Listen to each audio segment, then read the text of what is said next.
Gaza में जारी युद्ध के बीच हमास ने इजराइल को भड़काने की एक और कोशिश कर दी है। गाजा की ओर से इजराइल पर 2 रॉकेट दागे गए। रविवार 21 सितंबर 2025 को इजराइल के दक्षिणी शहर अशदोद और आसपास के इलाकों जिनमें नित्जान और पूर्वी मोहल्ले शामिल हैं में दोपहर में अचानक जोरदार सायरन बज उठे। इजरायली डिफेंस फोर्सेज ने इसकी पुष्टि की है कि उत्तरी गाजा से अशदोद की ओर 2 रॉकेट दागे गए थे। आईडीएफ के अनुसार वायु रक्षा प्रणाली ने एक रॉकेट को सफलतापूर्वक मार गिराया, जबकि दूसरा रॉकेट एक खुले क्षेत्र में गिरा।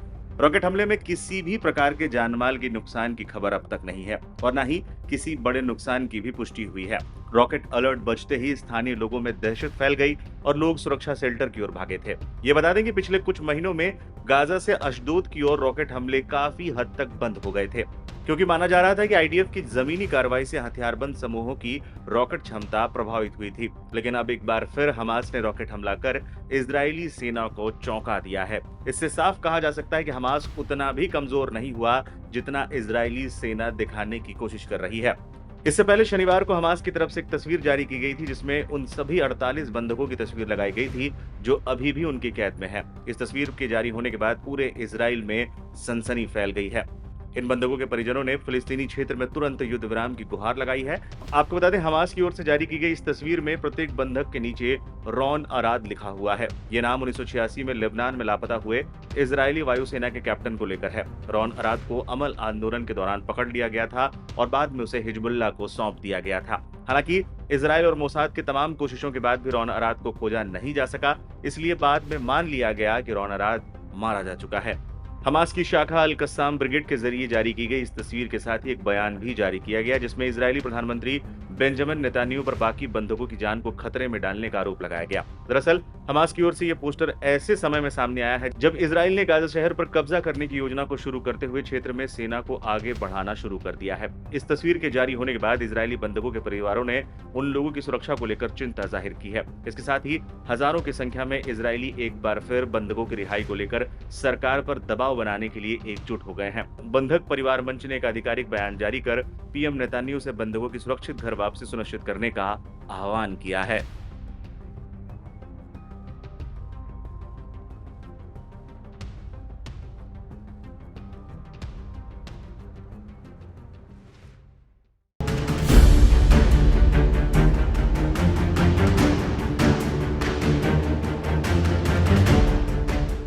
गाजा में जारी युद्ध के बीच हमास ने इजराइल को भड़काने की एक और कोशिश कर दी है। हमास की तरफ से एक तस्वीर जारी की गई है, जिसमें उन सभी 48 बंधकों की तस्वीर को लगाया गया है जो अभी भी उनकी कैद में हैं। इस तस्वीर के जारी होने के बाद पूरे इजराइल में सनसनी फैल गई है। इन बंधकों के परिवारों ने फिलिस्तीनी क्षेत्र में तुरंत युद्ध विराम की गुहार लगाई है। आपको बता दें कि हमास की तरफ से जारी की गई तस्वीर ने प्रत्येक बंधक के नीचे रॉन अराद लिखा हुआ है। यह नाम 1986 में लेबनान में लापता हुए इजरायली वायुसेना के कैप्टन को लेकर है। रॉन अराद को अमल आंदोलन के दौरान पकड़ लिया गया था, बाद में उसे हिजबुल्लाह को सौंप दिया गया था।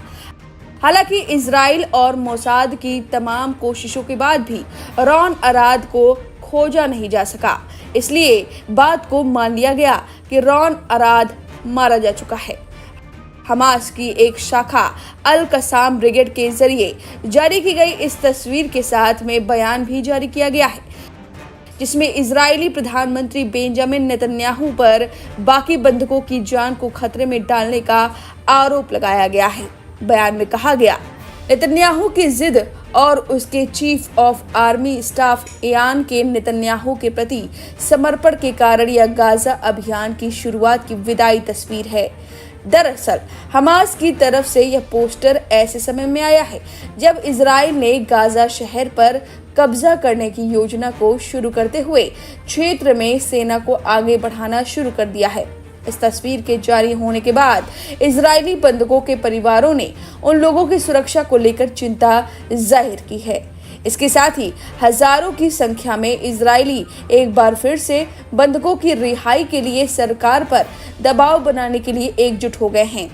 बंधक परिवार मंच ने एक आधिकारिक बयान जारी करके पीएम नेतन्याहू से बंधकों की सुरक्षित घर वापसी सुनिश्चित करने का आह्वान किया है।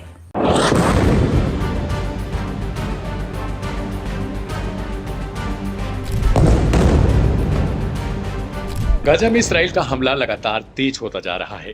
गाजा सिटी में इस्राएली सेना के हमले ने भगदड़ जैसी स्थिति पैदा कर दी है। एक तरफ इस्राइल हमास के बड़े अड्डों को तबाह करने का दावा कर रहा है, तो दूसरी तरफ बंधकों की स्थिति और अंतर्राष्ट्रीय दबाव के बीच यह युद्ध उलझता जा रहा है। इस्राइल ने गाजा सिटी पर दो तरफ से हमले शुरू कर दिए हैं। इस्राएली सेना के मुताबिक टैंक, गोला बारूद और अन्य हथियार गाजा सिटी की ओर पहुंचाए जा रहे हैं। एयरफोर्स पहले से ही इमारतों को निशाना बना रही है। इस्राएल का कहना है कि उनका मकसद गाजा सिटी में हमास के गढ़ को पूरी तरीके से खत्म करना है। इन हमलों के कारण लोग शहर के बीच फंस गए और जान बचाने के लिए भाग रहे हैं। गाजा सिटी एक बहुत भीड़ भाड़ वाला इलाका है। इस्राएली हमलों ने यहाँ अफरा तफरी की स्थिति पैदा कर दी है। गुरुवार को ही इन हमलों में कम से कम 40 लोग मारे गए। बहुत से लोग अब भी अपने घर छोड़ने को तैयार नहीं है, जबकि गाजा की करीब 35% आबादी अब भी उत्तरी क्षेत्र में रुकी हुई है। इस हमले के बीच बंधकों की स्थिति पर एक चौंकाने वाली खबर सामने आई। जैसा कि हमने पहले ही रिपोर्ट किया था, इस्राएली सेना ने स्वीकार किया कि उन्हें बंधकों के सही ठिकाने की जानकारी अब तक नहीं है। सेना के अधिकारियों ने निजी तौर पर बंधकों के परिवारों को बताया कि उनके पास सटीक जानकारी नहीं। वे मानते हैं कि बंधकों को लगातार ऊपर और सुरंगों के रास्ते एक जगह से दूसरी जगह ले जाया जाता है। यह बात सेना के उन सार्वजनिक बयानों के बिल्कुल उलट है जिसमें कहा गया था कि वे बंधकों को सुरक्षित निकालने के लिए काम कर रहे हैं। इस खुलासे ने युद्ध के जोखिम को और बढ़ा दिया है। इस बीच अंतर्राष्ट्रीय स्तर पर इसराइल अलग थलग पड़ रहा है। गुरुवार को अमेरिका ने एक बार फिर संयुक्त राष्ट्र सुरक्षा परिषद की उस प्रस्ताव पर वीटो लगा दिया जिसमें गजा में तत्काल संघर्ष विराम की मांग की गई थी। यूएन के बाकी 14 सदस्यों ने इस प्रस्ताव के पक्ष में वोट किया। यह परिणाम गजा युद्ध को लेकर विश्व मंच पर अमेरिका और इसराइल के बढ़ते अलगाव को भी दर्शाता है। इस प्रस्ताव में गजा की मानवीय स्थिति को बहुत खराब बताया गया था और इसराइल से फिलिस्तीनियों को सहायता पहुंचाने पर लगे सभी प्रतिबंध हटाने का आह्वान किया गया था। गजा में जारी यह युद्ध अब सिर्फ हमास से नहीं बल्कि बंधकों की सुरक्षा, अंतर्राष्ट्रीय दबाव और मानवीय संकट से लड़ा जा रहा है।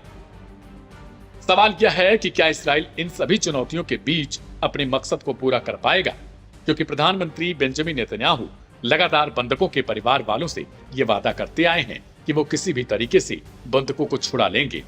लेकिन जिस हिसाब से गाजा सिटी पर हमले जारी हैं, उससे एक बात का अंदाजा तो साफ तौर पर लगाया जा सकता है कि बंधक भले रिहा ना हो, लेकिन इस्राएली हमले में कहीं उनके साथ कुछ और ना हो जाए, क्योंकि लगातार गाजा सिटी पर हमला जारी है। इस्राएली सेना को यह भी नहीं पता कि आखिरकार हमास ने कहां उन बंधकों को छिपा रखा है, किन सुरंगों में। अगर सुरंगों का अंदाजा उसे नहीं है, तो फिर आखिरकार जहां वे बमबारी कर रहे हैं वहां से वे किस तरीके से उन बंधकों को निकालेंगे। कहीं ऐसा ना हो कि बमबारी के दौरान उन सुरंगों को भी इस्राएली सेना निशाना बना दे। बहरहाल देखना होगा कि आने वाले समय में इस पर आगे क्या कुछ होता है। इस रिपोर्ट में इतना ही।